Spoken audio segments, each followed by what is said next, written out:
According to the Vice President, Professor Yemi Osinbajo, a lot of those who say we are better divided as a nation don't understand that the greatness of this country lies first in its diversity and then in the size of the country.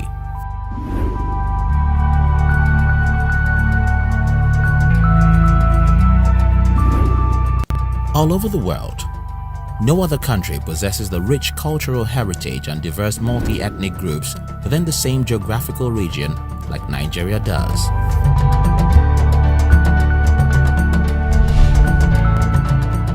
From our delicious cuisines to our unique fashion, it is clear to see that we are a people richly blessed by God.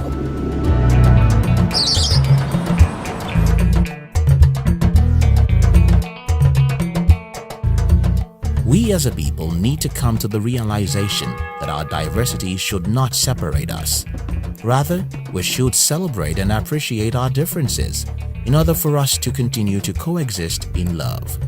Many countries, many nations are 100, 150, 200 years old, yet they still have problems and we celebrate them. Let us celebrate ourselves at 60. Whatever there is to be done, yet to be done, we will do it. Let us harness our resources.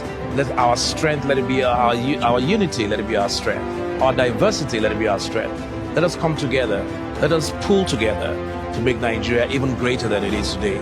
We are blessed with so much material, human resources, natural resources, and God in His infinite wisdom knew why He gave us all these things. He knows why we are diverse, and I believe we can do so much more. I want us to be able to celebrate our 100th birthday and say, yes, we made it. Yes, we did it. We're not there yet right now, but there's so much that we can do. There's so much we will do, and we will get there. Means we have already settled on our identity. Our greatest problem now is identity problem.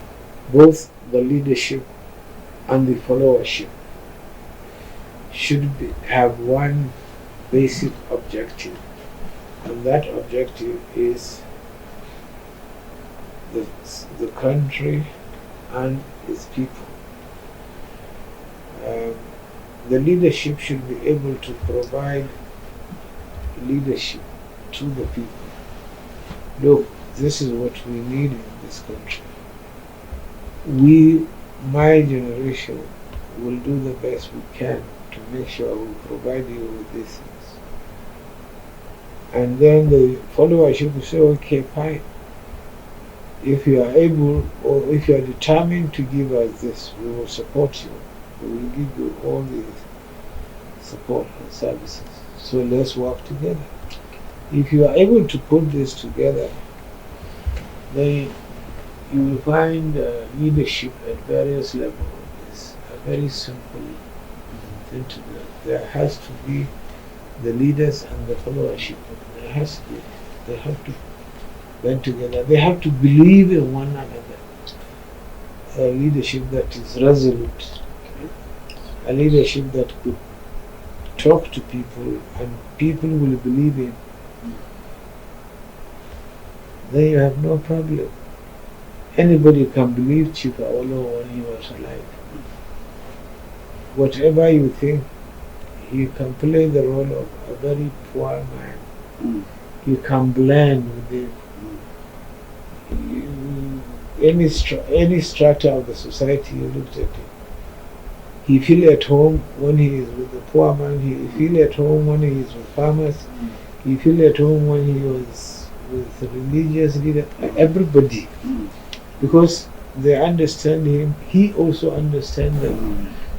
So they look at him, a man. Okay, he will provide these things for this man identify. That's all there is to trust. Whole leadership. There has to be a trust established. Our own generation fought for the unity of Nigeria. We fought a civil war. And we laid the foundation of the present democratic dispensation in Nigeria. What I will say is that the generation following us should continue to build on that foundation. Build politically, build economically, and build socially on the foundation of democracy and good governance that our own generation put on the ground. Our nation is not a nation where we should be discriminating against ourselves. It's not a nation where we should be talking of tribalism, useless tribalism. It's not a nation where we should be religious bigots. Today, if I were to be president, I don't need to ask to beg anybody to know that in the Savara, I know people there. In Adamawa, that is my home. In Taraba, my second home. In Benue, my original home before I went to Gongola. I think you are getting me. Yes, you cannot be in a small place and you think you know the whole Nigeria because of your experience in your own local state. You must move out. Move out to know the sensibility of each of the nationalities. Move out to know that what they are talking about some nationality, they are not correct. When you wine with them, you dine with them, you eat with them, you will know that there is no part of Nigeria that is useless. We have one important thing or the other that is attributed to us. When we were young, say we had a party in Bakare. By 8 o'clock in the night, I would take my car to drive to Bakare. Probably when you get to Mutumbiu, your car pack up in the night.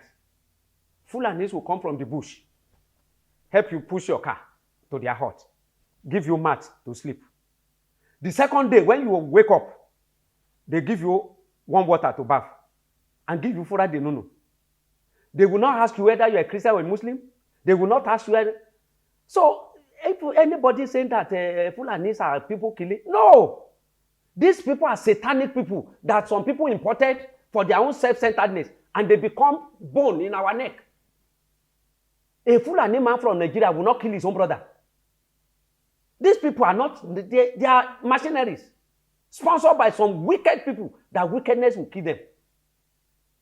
The Fulani I know, wonderful people. Thank you very much. But today, we are fighting ourselves. We are fighting ourselves everywhere.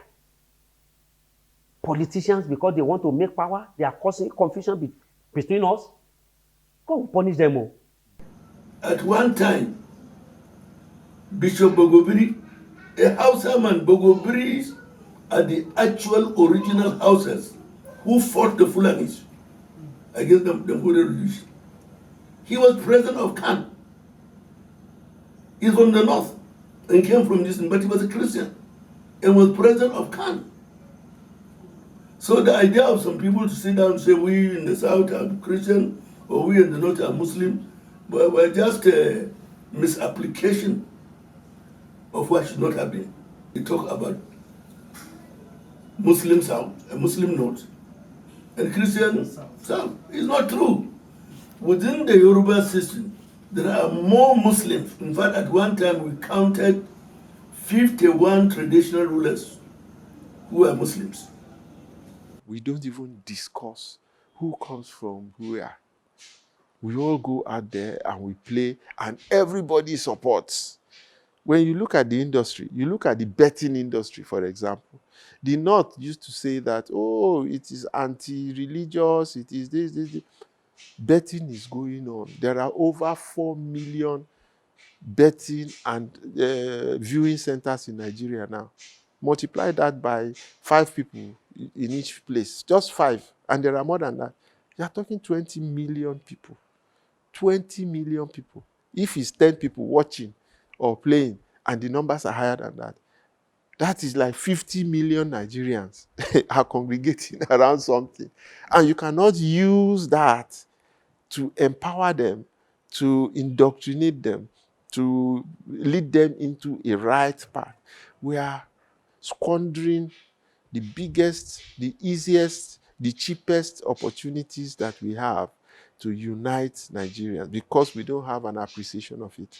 If only we have leaders that can see, have the third eye to see, have the creative mind to take this and run with it. And because it is not hardcore. Sports are not hardcore. It's not like science and technology. You are going to the moon. You want to build the fastest cars. It is subtle. It is subtle. It is fun. It is play. But it is enriching, and it is culturally deep. It is solid. You know, you take these subtle ones, which is what we can take as black people. That's where we should go as black people, rather than chase what they are preventing us from achieving. Let us go to this area where they can't touch us. And yet, it is rich, it is deep, and it can soak into people's consciousness and all of that. And you can sell your message, and you can galvanize and mobilize the people. You can bring them together. That is where we should be reaching out, not to where we cannot succeed. They have designed the rest of life, of the ways of life, so that the black man does not succeed. We have suffered it for 500 years. We have suffered it for eternity, but suffered it for 500 years. See where we are today. They have ensured that they take everything away and they give us nothing back. And we are still there, just struggling, still, just wasting, squandering opportunities. When we have our own, which is deep and rich and can be sold, now it is marketable and will bring us all together. But we have to think of it differently, see it differently, apply it and deploy it properly. And then you will see what will happen. While we celebrate how far we have come, the 60th anniversary of our independence provides an opportunity for us to reflect upon where we are, how far we have left to go, and what sort of country we want to be. I'm particularly gratified to be reflecting on and envisioning our possibilities with young Nigerians, because both the present and the future belong to you. Very few people are nationalistic in this country. They don't think of Nigeria. They think of themselves, then their little community, then maybe their tribe before they think of Nigeria. And there's no way you can develop somewhere that you are not thinking of. It's not possible. We thought we were Nigerians. It is just now growing up I realized that no. What Awolowo said many years ago is probably correct. There's really no Nigeria. And that's the problem. If you don't think Nigeria, you can't develop Nigeria. And even till today, people are still saying restructure, go back to what it was like. So it means that our leaders have not been effective in bringing us to think of Nigeria. So we're really in a dilemma in this country. We're really in a dilemma. None of our leaders has been able to weld us together into one nation state. None. And that's one of the biggest failings that they have. Our own is to give hope in a promise that we will live with a united country, not as prosperous as we might want it to be, but that as a diverse nation, we will use that diversity for economic prosperity of our country. And we cannot achieve that unless we invest in our youths, research and development, capacity to take risk, ability to not give up, to be proud Nigerians, to see our diversity as opportunity, to equally convert our population to an opportunity, and develop at a better pace in order to build a 21st century and beyond nation. But we can all come together, because a leader does not have to know everything, and sit together at the table of brotherhood and say, look, we are going to contest against the nations of the earth like a football team. Let's take the best striker, the best goalkeeper among us. Across, they are in every state, they are in every ethnic nationality, the best and the brightest. Let us assemble them with one objective: make Nigeria great again. Let's have hope. There is fire in our future. As I see things, if they don't change, but there's a future in that fire. There is hope in our future, hope that is beyond the scope of human limitation. I'm fervently hopeful that Nigeria will make it in my lifetime and in the lifetimes of those who have goodwill.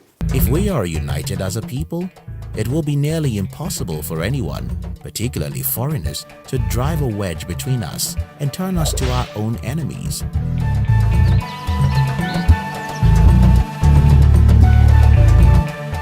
It is high time Nigerians looked beyond their different tribes and see each other as one entity, as brothers and sisters, even though our dialects and cultures differ.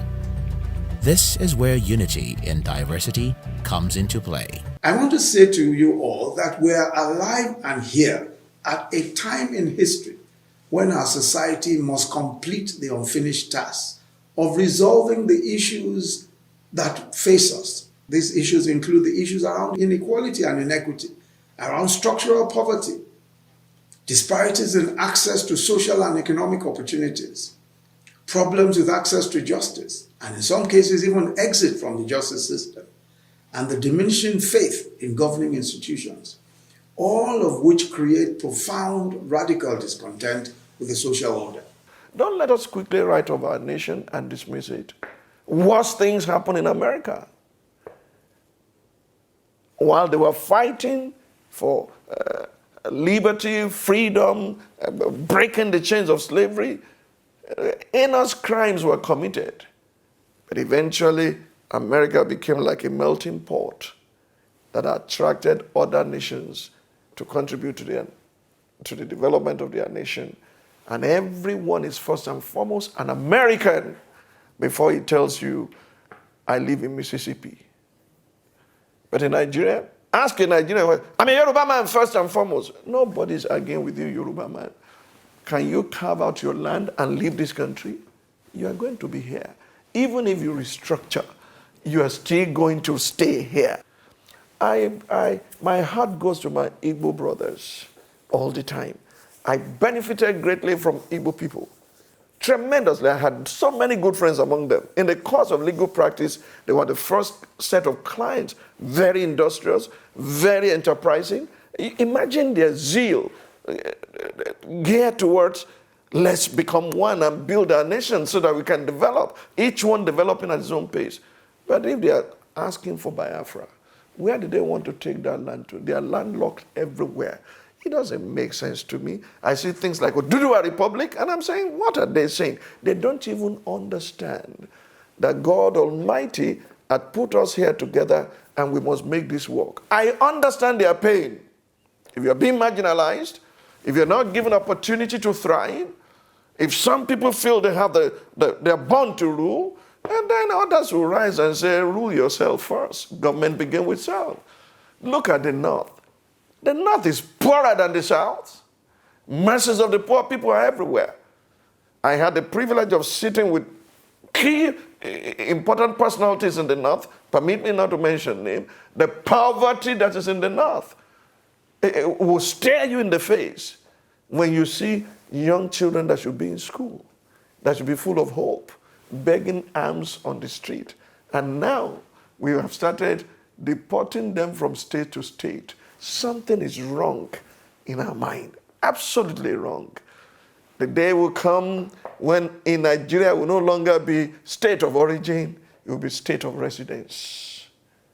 That you can live anywhere you choose because this land belongs to us all. Aside from our different languages and cultures, we also possess different talents and skills based on our ethnicity and geographical locations in Nigeria. If we can tap into these diverse skills and harmonize them, there is nothing we cannot achieve together. This is what strength in diversity truly means. Discriminating against any tribe will only continue to drag us down. We don't need to part ways and start different small countries. Nigeria is one big nation and should continue to remain so. We are stronger and greater together. No other country possesses the most educated people in the world. The most talented and intelligent people live here. Let us look beyond our challenges as a nation and work hand in hand to move Nigeria forward and regain our position as the giant of Africa and the pride of our continent. And so, for as long as we understand and appreciate that we are all, the same from but different parts of the whole, right? We begin to respect, understand, cohabit, appreciate one another. That's one of the staying power that we believe that we have in Lagos. We know and we appreciate that there are different stakeholders. There are different stakeholders, from our religious leaders to our traditional leaders to different ethnic coloration to different, everybody is a stakeholder in one form or the other. And we'll appreciate everyone. So part of the things of governance is continue engagement. Give everybody a listening ear. Have access to everybody, or let everybody have access to you. So once some of those things are happening, you can nib things in the board before he snowballed or gets to a level where it becomes an issue. But when people don't have access to their leaders, they don't have access to the people in authority, then agitation will begin to get, really high and really rife.